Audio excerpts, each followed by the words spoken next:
So we've added a lot of code, but we haven't seen any results. Let's get the menu to show up.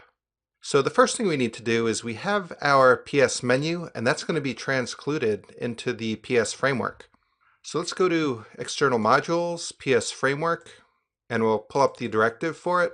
And when we created this, we set transclude to false, but it needs to be true now. We also need to go into our template URL file, PS framework template.html, and tell the markup where we want to transclude the menu. And for now, we can just put it right below the title. And I'll add the ng transclude directive. So as far as the PS framework goes, that should be set up to show the menu. Let's just go through our menu directives and make sure that they'll show something. Let's look at PS menu. I'll go to the PS menu directive file, and we have transclude set to true so that we can see the items. And let's look in PS menu template.html. We don't have an ng transclude in here, so let's add that. Now I want to leave this div alone. The menu is going to live within its own div, but the menu items are going to live within an unordered list. So I'll create the UL element, and I'll add the ng transclude directive to that.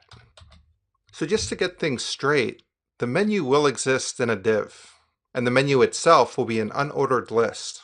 So that means that each PS menu item will have to be a list item. So let's take a look at that directive. We'll go to the PS menu item directive, and we already set up a template file for that. Let's go there. So instead of a div, this will need to be a list item. And we can just go ahead and add in the label for now. If you remember, that label is coming through on the isolate scope. Looking back at the directive, we can see it being passed through right here. So I think everything should be set up. Let's give it a whirl. And we have our menu. It's pretty much invisible and not styled at all, but it is showing up. So in the next video, we'll add a CSS file for the menu, and we'll get this looking more realistic.